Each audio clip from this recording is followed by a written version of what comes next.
காளி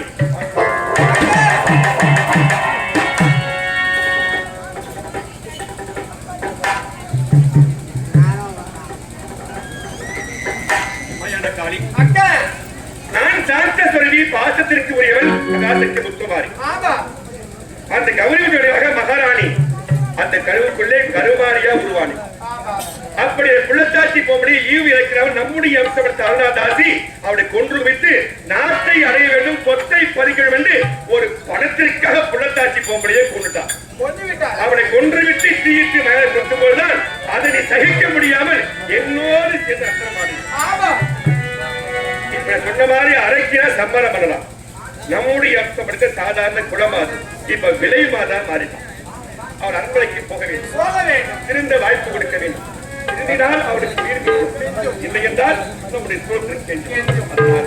அவனை திருத்த வேண்டும் என்றால் நான் எந்த உருவத்தோடு போக முடியாது. உருவத்தை மாற்றி வயதான கிழமையாக முக்காடு போட்டுக்கொண்டு கூழ் அடைத்துக் கொண்டு ஓட்டை எழுதிக் கொண்டு பிச்சைக்கிற பிச்சைக்காரியா போக போற அப்படி பிச்சைக்காரியா சென்று அந்த சக்தியிலே அவர்களுக்கு பிச்சையிட்டால் அவள் உயிர் மிஞ்சும், இல்லை என்றால் அவள் உயிர் கெஞ்சும். நீங்க அழைக்க முடியாத அவோடு ஒரு கொண்டு வர வேண்டும். நான் வருகின்றேன். அழைக்கும் போது வந்தால் போதும் அவனுக்கு பாடம் புகட்டு வருகிறேன். போகலாமா? போகலாமா?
அது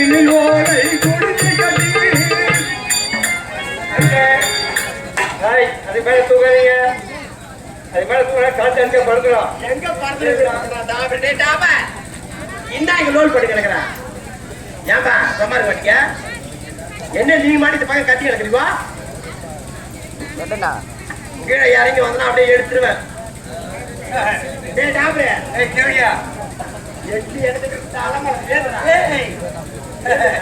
யார் தெரியுமா? நாட்டுக்கு அமைச்சர். இந்த நாட்டை அடையுன்னு சொல்லிட்டு 3 கொலை பண்ணேன். வேற மாத கர்ப்பிணி கூட இல்லாம வயசுல குழந்தையோட அவளை அப்படியே பரபரக்க அப்படியே உயிர் போக கொளுத்துறேன். அதை நான் பண்ண இந்த சிம்மாசனத்துக்காக நான் வச்சேன்.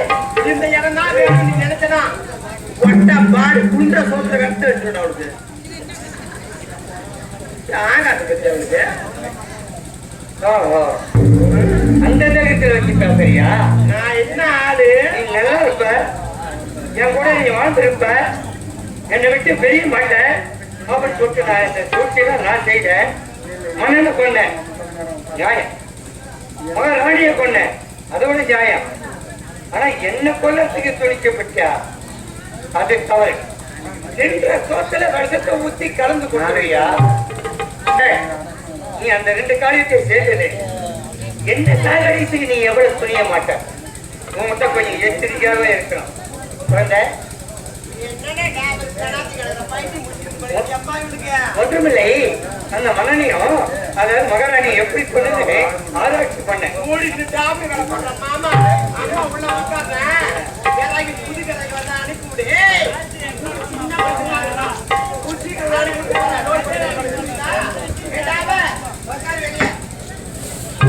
உனக்கு நேரம் தெரியல.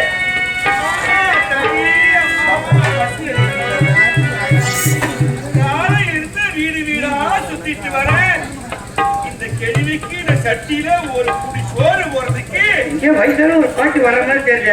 அது இல்லை. கண்கள் எல்லாம் நடக்கின்றது, காதெல்லாம் அடைக்கின்றது, என் வயதெல்லாம் வருகின்றது, உயிர் போகின்றதா இருக்கின்றது. அம்மா தாயே பிச்சை இருந்தா போடுங்கம்மா. நான் தான் உன் பேர மாதிரி நினைச்சுக்க பாட்டி. வேற மாதிரியா? ஆமா, பேரனே தான் வச்சுக்க பாட்டி. பேசும் குரல் மட்டும் கேட்கின்றது, ஆமா, உருவத்தை பார்க்க முடியலப்பா. பார்க்க முடியாது பாட்டி. எனக்கு கேட்ட வயசாகி போச்சு, கூணு மறைஞ்சு போச்சு. அப்படியே தலையை தூக்கி கொஞ்சம் பாரு பாட்டி. தரதா நான் பாட்டி தோணிக்கிறேன். நான் தான் பாட்டி. வேற மாதிரிதான் இருக்கு. ஆமா பாட்டி. பாட்டி பாட்டிங்களா? பச்சின்னு கேட்டேன்.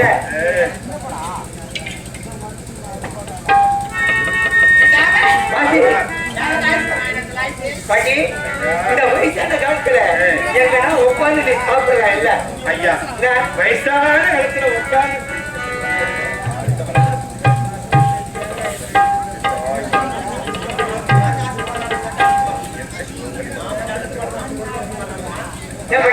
வயசான காலத்துல எங்கன்னா உட்கார்ந்து சாப்பிடலாம் இல்ல?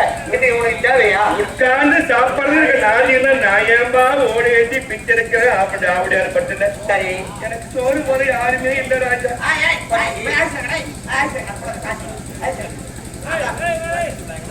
பாட்டி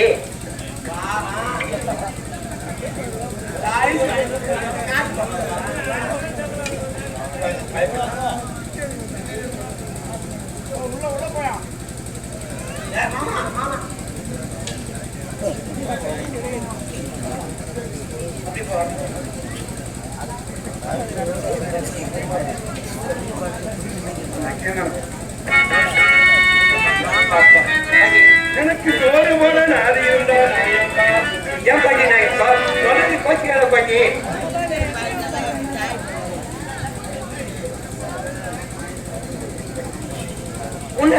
அதாவது நீ பெத்த பிள்ளைங்க எதுவும் இல்லையா? ஐயோ, எனக்கு 2 பிள்ளை இருக்காம்பா. அப்படின்னா நீ உட்காந்து சாப்பிடலாமே, அவங்க சம்பாதிச்சு போடுவாங்க.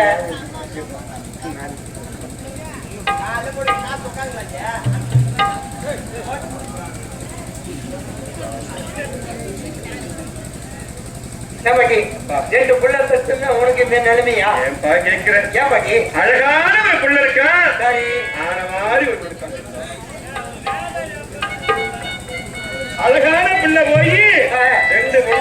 போட்டுக்கிட்டு மலை மேல உட்காந்துட்டான். திமிரு கூட்டம் பொழுது ஆன மாதிரி ஒரு புள்ள போய் அரசாங்கத்துல போய் உட்காந்துட்டான். சரி இந்த ஆத்தால வந்துட்டானுங்கப்பா. சரி பெத்த பிள்ளைதான் மறந்துட்டாங்க. உன்னை கட்டணும் கனவு கூட கவனிக்கல. ஏமா கேக்குறேன்? உன்னுடைய ஆம்பளை ஊருக்கெல்லாம் பணி நடக்கிறாரு. சரி இந்த உலகத்திற்கெல்லாம் அப்பாவா இருக்காரு என் வீட்டுக்காரு. கட்ட பொண்டாட்டி கொண்டாட்டிக்கு ஒருவேளை சோறு கூட வந்துட்டாரு. எல்லாம் மறந்துட்டாங்களா? பிள்ளையும் வந்துட்டான், வீட்டுக்காரும் வந்துட்டாரு. அதனாலதான் எப்பா உன்னை பார்த்தா பாவமாகுது பாட்டி. வச்சு எடுத்து வர. சரிப்பா, இந்த கேள்விக்கு பாட்டு நிறைய பாட்டு நீயாவது ஒரு வேளை சோறு இருந்தா மூணு ராஜா. சோறா? ஆமாப்பா. பாட்டி என்னப்பா நான் ஒரு வாரம் ஆகுது சாப்பிட்டேன்.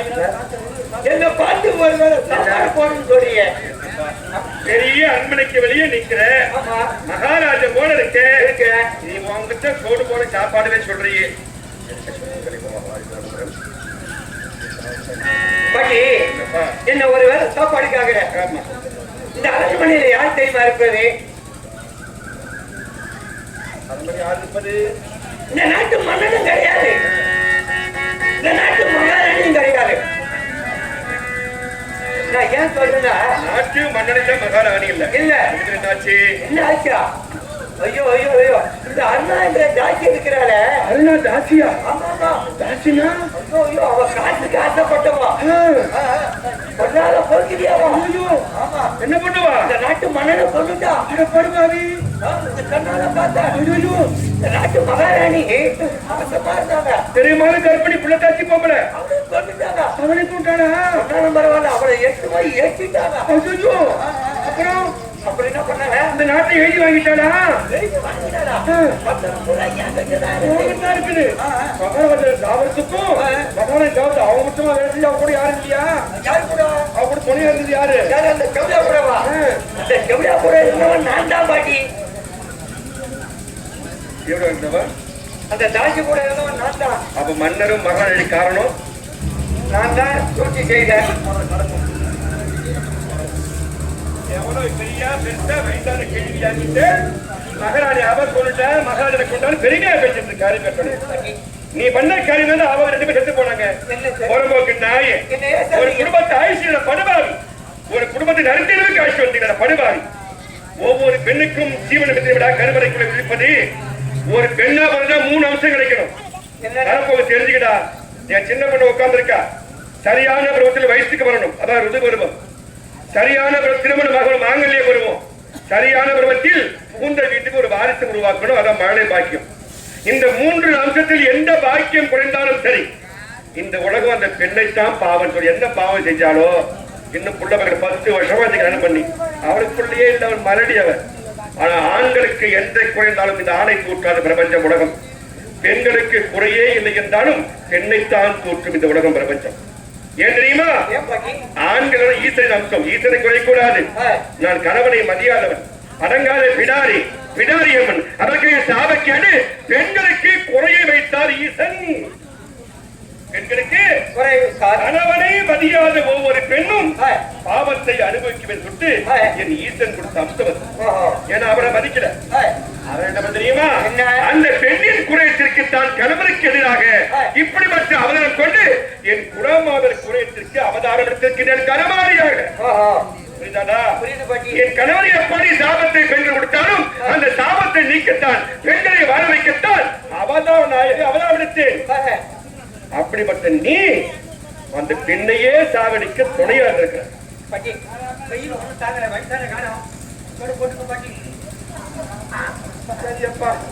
ஏதோ உங்க வயிற்று பழகுக்கு என்னோ மன்னிச்சீங்க. நான் என் வயிற்று பழகம் வந்துக்கிறேன்.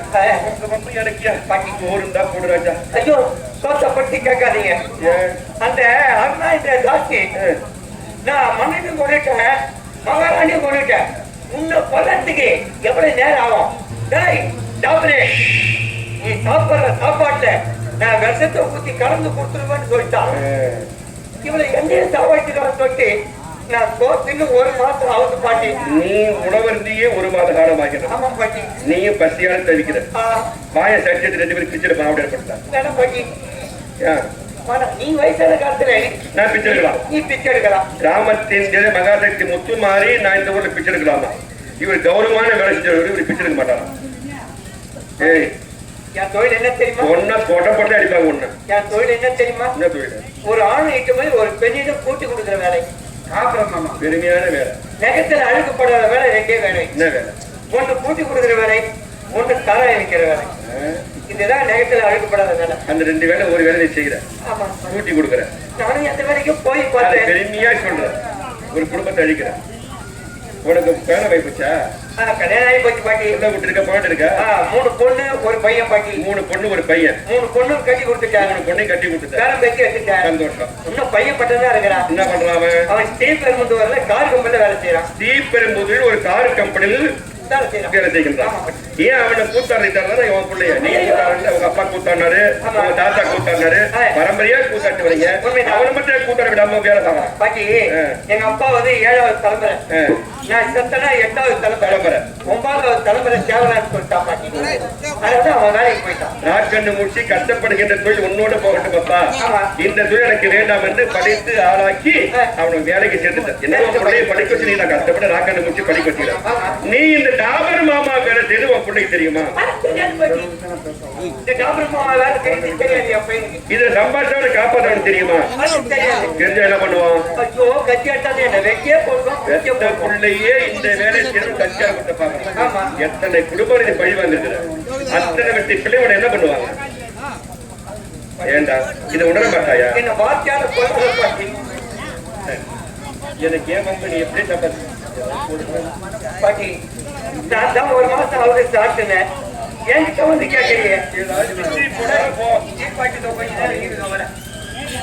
ஐயா ஐயா வணக்கம். வணக்கம். நீ நல்லவரே, நல்லவரு, நீ வல்லவரே, வல்லவரு. வாரி வழங்க வெள்ள இல்லையா? வெள்ள இல்லையா? வரப்பேன். ஐயோ, வாரி வழங்க வரலாம். யாராவது கட்டா இல்லன்னு சொல்ல மாட்டீங்களா? அதாவது செல்ல இருந்தா ஒரு 5 ரூபாய் கொடுங்க. சரி, சுத்தமான செல்ல இல்லைன்னா ஒரு 100 ரூபாய் கொடுங்க. ரெண்டையும் சேர்த்து வாங்கி போலாம் ஐயா. சரி, பாட்டி என்ன பார்த்து நேரத்தை கேட்குறீங்க. என்கிட்ட இல்லையே. இந்தவா முதல்ல கேட்டேன் 5 ரூபாய். ஆமா, அது கேட்ட உடனே இல்லன்னு சொன்னீங்க. 5 ரூபாய் கொடுத்துக்கிறீங்க. ஆமா, உனக்கு 4 நாளைக்கு புண்ணியம் தானே பண்றேன். ஏன் கூட தேவைப்பா கொடுத்துட்டு ஐயோ 4 நாளைக்கு புண்ணியம் பண்றேன். 1 ரூபாய் புண்ணியம் என்னால முடிஞ்ச காணிக்க பாட்டி. 5 ரூபாய். ஆமா பாட்டி. ஒண்ணுமே இல்லைன்னா என்ன பண்ணேன்? நான் கடை வாங்கியாந்து போட்டேன் பாட்டி. கடை வாங்கி பிச்சை போடுறேன். ஆமா பாட்டி. பிச்சைக்காரிக்கு கடை வாங்கி பிச்சை போடுறேன். ஆமா, இல்ல கடை வாங்கி பிச்சை போறீங்க கடைக்கார நாய் போடலாம் மாட்டாங்க. ஏன் பாட்டி? எல்லாருக்கும் கூடி சொல்றேன். இதை உட்கார்ந்து என் பிள்ளைகளாகட்டும், நீயாகட்டும், தாய் தந்தை பெற்றி வளர்க்கமாகட்டும், பொதுவாக சொல்றேன். பிச்சைக்காரனோ பிச்சைக்காரியோ நாம நகருக்கு செல்லும் போது நம்ம நோக்கி பிச்சைக்கு வருவாங்க. ஏதோ ஒரு ஐயா வராரு, அம்மா வராங்க, நம்ம டீ குடிக்கிறதுக்கு ஒரு 10 ரூபாய் கொடுப்பாங்கன்னு பிச்சைக்காரனும் பிச்சைக்காரன் நம்ம கேட்டு நெருங்கி ஒரு அம்மா ஐயா பிச்சை இருந்தா போடுங்க ஐயா அப்படி கேட்காத இந்த மாதிரி கேட்பாங்க. அப்ப நம்ம என்ன பண்ண தெரியுமா? என்ன? நம்மை நோக்கி வந்து அவர்கள் வாயால் கேட்பதற்கு முன்பாகவே உன்னால் முடிந்த அளவுக்கு 5 ரூபாயோ 10 ரூபாயோ பட்டு அவங்க கேட்காத மாதிரி பிச்சை போட்டு கேட்கக்கூடாது. அவங்க ஆள் திறமையை பார்க்கணும். திறமையே பார்க்க வேணாம், பிச்சைக்கு தான் வரான். அவன் எப்படி வட்டணும்? கேட்பதற்கு முன்பாகவே பிச்சை இட்டால் தான் அது புண்ணியத்தை சாரும். நீ கேட்ட பிறகு பிச்சை போடுற இல்லையா? அது பாவத்தை சாரும். பாட்டி, கேட்ட பிறகு நான் போட்டேனா அது பாவத்தை சேருமா? கேட்காத மாதிரி போட்டா புண்ணியம். அப்படியா பாட்டி? நான் போட்ட காசு நான் நாளைக்கு வா, நீ பார்த்த உடனே கேட்காத மாதிரி நான் பிச்சைக்காரி சட்டில பிச்சை போட்டு ஏமா எடுத்து போனா சட்டி மாட்டேங்க. ஐயோ பாட்டி, இதுக்கும் ஒத்து வர மாட்டேங்கிறேன், அதுக்கும் ஒத்து வர மாட்டேங்கிறேன். ஏற்கால முன்பே வந்து போட்டாங்கண்டே அந்த சட்டியில பிச்சை. நீ என்ன மட்டும் தான் கேட்ட, அதான்டா புண்ணியம். அவங்கள கேட்கவே இல்லை. ஒண்ணு கேட்டுதான் வந்தேன். ஆமா, ஆனா ஆத்தா வந்துட்டா பிச்சை போடல, நான் கேட்காமலே பிச்சை போட்டாங்க பாரு. முதல்ல ஒரு அம்மையா புண்ணியவான் புண்ணியவதி. நீ கேட்ட பிறகு கடை வாங்கி பிச்சை போற மாதிரி நீ புண்ணியவான் இல்ல. இருந்தாலும் நான் கேட்டுட்டேன்னு கடை வாங்கியாவது போட்டு இல்லையா? ஆமா, நல்லா இருக்கும் பாட்டி. ஏதோ வயசான காலத்துல பெரிய மனுஷியா இருக்கிறீங்க, ஆண்டு அனுபவிச்சுக்கிறீங்க. இந்த தொழில நான் இதோட விட்டுறேன் பாட்டி. என்ன யாரு பாட்டு பாட்டி? நான் வாழ்த்த மாட்டேன். இந்த ஊர்ல பல குடும்பம் இருக்கிறது கம்யூனிட்டி. அது அப்போ பிள்ளைகள்லாம் சொல்லிட்டு உனக்கு மன்னிப்பு கொடுக்கலான்னு அப்ப உனக்கு மன்னிப்பு கொடுப்பேன். பாட்டி கொஞ்சம் சொல்லு பாட்டி என்னை பத்தி. இவனுக்கு மன்னிப்பு கொடுக்கலாமா? போய் பார்த்து சொல்லுமா. நான் பிள்ளை குட்டிக்காரன் இல்லையா? நீ செய்த கொடுமை எப்படி அவன் கவனிச்சிருந்தா உனக்கு மன்னிப்பு கொடுக்குவான்னு சொல்றாங்க. இது மாதிரி நிலைமை மாறும்னு சொல்லி எனக்கு எப்படி பாட்டி தெரியும்? அந்த குடும்பம் கெடாது, நல்லதா இருக்கும் அப்படின்னு நான் பார்த்துதான் செய்யறேன் பாட்டி. ஆனா கெட்டு போகணும்னு நான் நினைக்கவே பாட்டி. என் கிராமம் ஆவுடையப்பட்ட இவன் தாவர மாமா வேலை நீ செய்வியா? செய்ய மாட்டேன் பாட்டி. என் ஊர்ல என் பிள்ளைங்க கிடக்கூடாது, நல்லா இருந்து வாழணும். அதான் இந்த ஆத்தாவின் ஆசை. நீ என்ன பண்ற? கெடுத்துட்ட. என் பிள்ளை வராம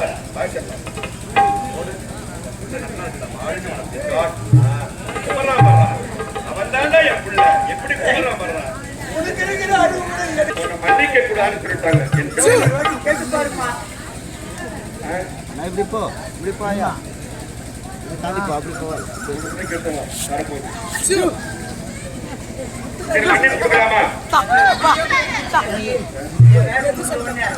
இப்ப இதோட நினைச்சு கோயில் வச்சு போக முடியாது.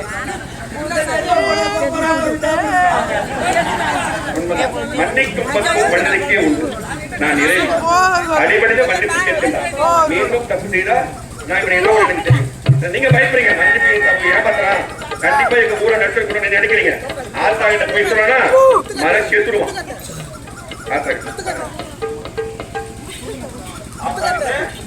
அப்படி சொன்னால் கண்டிப்பாக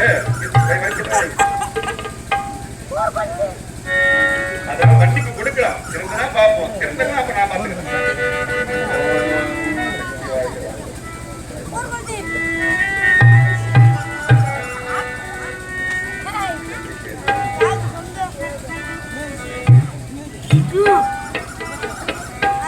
ஜோதி மோனிஷா எல்லாம் இஷ்டப்பட்டு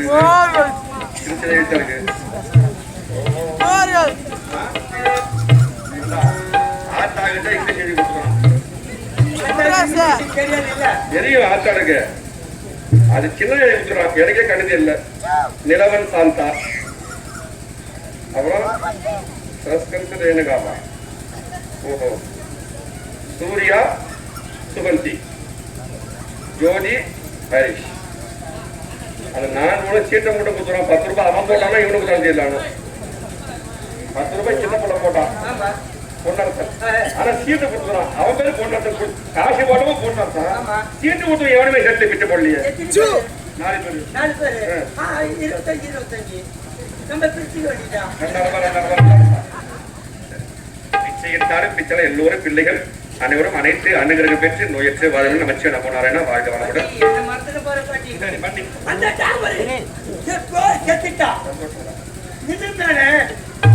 அப்போ வீடோட அவன் எப்பயோ செத்துட்டான். இப்ப நான் புது மனிதன். உன்னை நம்பிக்கின்றேன். உன் திருமுகத்தை பார்க்கும்போது எனக்கு நம்பிக்கை வருகின்றது. மீண்டும் தவறு செய்தால் சாப்பிடவே மாட்டேன். என் பிள்ளையே ஒரு குடும்பம் சாப்பிட்டுவான். அந்த பக்கமே போக மாட்டேன். அதனால நீ ஒன்று வந்து எனக்கு எதனா ஒரு வேலை இல்லைங்க. நீ இந்த ஈரத்தனமான வேலையை விட்டு இது ஆவுடையார் பட்டு அழகான கிராமம். இது இப்ப ஆவுடையார் பட்டு இல்ல, இது திருவியற்காடு. நான் உருவானது திருவியற்காடு மேல் மலையில் எப்படி அங்காளம்மன் கேத்திரத்தில் நான் அவதாரம் எடுத்தேனோ, சமயத்தில் எப்படி மாரியவனாக நான் அவதாரம் எடுத்தேனோ, அதாவது முட்டத்தூள் எப்படி செல்லியம்மனாக அவதாரம் எடுத்தேனோ அதே அவதாரம் எடுத்தது திருவியற்காட்டு கருமாரியம்பாள். அதனால் அந்த திருவியற்காடு காலையில் கூழ் ஊத்துற வரை இது திருவேற்காடு ஆவுடையார் பட்டு. எப்படி திருவேற்காடு ஆவுடையார் பட்டு கூழ் ஊற்றிய பிறகு இது ஆவுடையார் பட்டு முத்துமாரி இருக்கின்ற கிராமம். கருமாரியம்பாள் திருவேற்காடு அமர்ந்து விடுவார். அப்படி கூழ் ஊத்துற வரைக்கும் பிள்ளைகள் எல்லாம் இதை படிக்கின்ற வரை பக்தியோடு வணங்கும் வரை இது திருவேற்காடு ஆவுடையார் பட்டு. அதனால அந்த திருவேற்காட்டு ஆவுடையார் பட்டிலே ஓம் சாந்தம் சாந்தம் சாந்தம் அந்த திருவேற்காடு ஆவுடையார் பட்டிலே நீ அந்த ஆலயத்தை காலை மாலை சுத்தம் செய்கின்ற ஆலய பூசாரியாக நீ திருத்தொண்டு செய்ய என் கர்ப்பகத்திலே என் கருவறைக்குள்ளே வந்து அபிஷேகம் செய்து ஆராதித்து மாலைகளை விட்டு உடவை சாத்தி என்னை காலை மாலை வணங்கும் என்ற உட்பொழிலை நீ செய்ய வேண்டும். அது மட்டுமில்லாமல் இந்த கருமாரி அம்மான் இந்த கிராமத்துடைய முத்துமாரி இந்த அவதார பெருமையை புகழ்ந்து பாடுகின்ற ஆஸ்தான கவிஞர் கருமாரி தாஸ் கருமாரிதாசன் என்ற பெயரோடு என் ஆலயத்தில் இப்ப என் பேர் கருமாரிதாசன். அப்படியா இருக்கமா